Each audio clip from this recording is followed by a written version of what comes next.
Hello, Matthew Williams, bringing you some alternative views, as I do. I watched a video which was shot by Edward Van Mosel, and it was regarding the Crop Circle Conference with Steve Alexander and Karen Douglas. And interesting how they had to downgrade their conference recently due to lack of attendance from the corn exchange to the town hall. So that's terribly depressing, considering how much Steve loves the cash that brings in, and it didn't bring in so much this year, obviously, because it really holds about half the people. So that said, the conference went ahead. It was a sellout. A sellout. I love when people use the term sellout when they've made the small hall enough to accommodate the fact that it is now a sellout. I see. So you can't fill a big hall, so you switch it to a small hall and then call it a sellout. Yes. Okay. Whatever. But anyway, because it wasn't advertised in the town hall, it was advertised in the corn exchange, but obviously that was a failure. But in the town hall, it is a sellout. Anyway, I won't dwell on that. I've said enough. Yeah, basically, Tim Carson was there at this this meeting, and he was there to defend Monique. Monique had this idea for charging people to go into the crop circles, like £7 to go and visit a crop. £7 fucking pounds. And he said that he was part of discussing this with her. Well, if he was, what a because £7 is a lot of money, isn't it? £7 is a lot of money, and nobody really wants to pay £7, and nobody wants to pay £60. So this was a ill thought out scheme, as I've said before. Okay, so that's my first message to Monique and to Tim. And also the inference that the project was started last year and Monique was the one behind it. I seem to remember Paul Jacobs being around for longer than last year. He's been around for a bit longer than that. He hasn't just dropped onto the scene, as was suggested in this video. Oh, well, this Paul Jacobs chap just came along and just nicked the idea of Monique. No, he didn't. No, I don't think he did. I think he's been doing this for a while. But if anybody wants to tell me I'm wrong, whatever. But I think I seem to remember this guy Paul Jacobs being around for a while. It's just most people didn't know about him because he wasn't a massive publicist like Monique. So probably Tim didn't even know he was there. And he can't be in several circles at once, so he's collecting on one and not on the others. And considering last year Tim didn't want people on his land, there's nothing to collect for, is there? That's maybe why you didn't know about it, eh, Tim? So, yeah, Tim's had his bit of a tantrum on. I can't blame him. Can't blame him, really. Even though I disagree about land rights and that sort of stuff, but I can't blame him having his tantrum on for the crop circles being there. But I wouldn't say on his land, because he rents the land, and he was quick to point out what these people who think that it's their land and they have rights to be on it and all that, is what they forget is that we've got to try and make money from the land. Yeah, but that's the point, Tim. Yeah, if you repeat what you just said again, these people think it's their land with all their things, and what they forget is that we've got to make money from the land. Yeah. They think it's their land like everybody's land, but what's really important and what everybody has to remember is that you are there to make money from the land.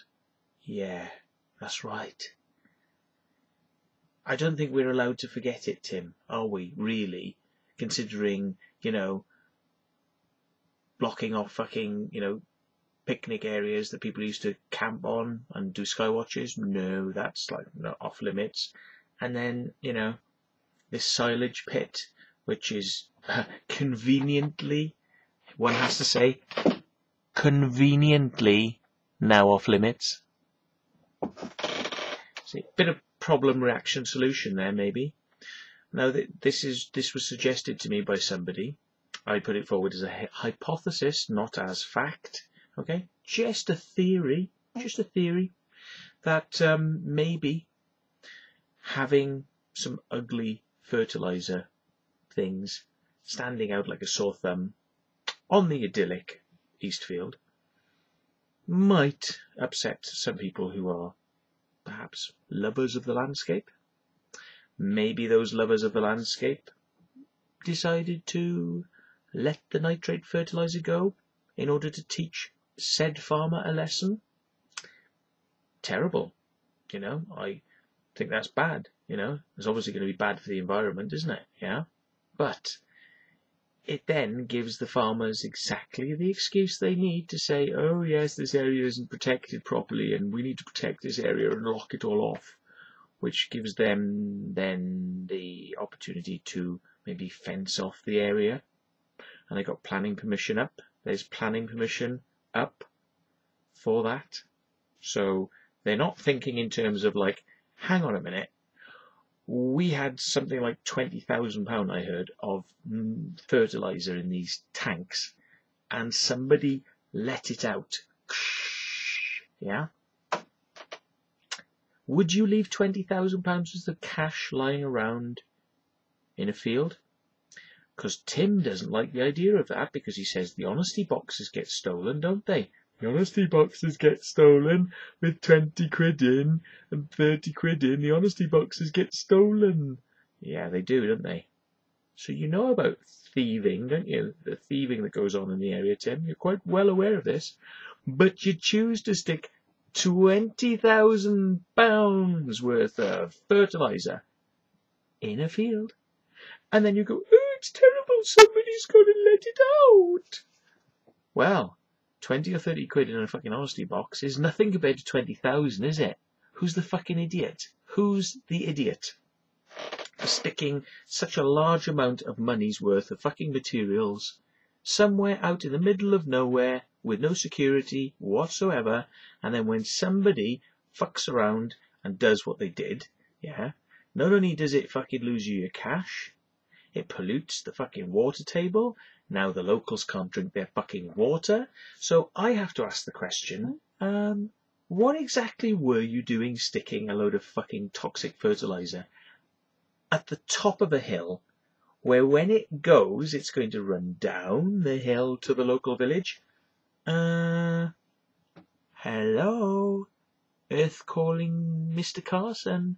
Are you fucking real? Hello? You were supposed to be a member of the National Farmers Union? Do you actually have a fucking brain? Goodness gracious me.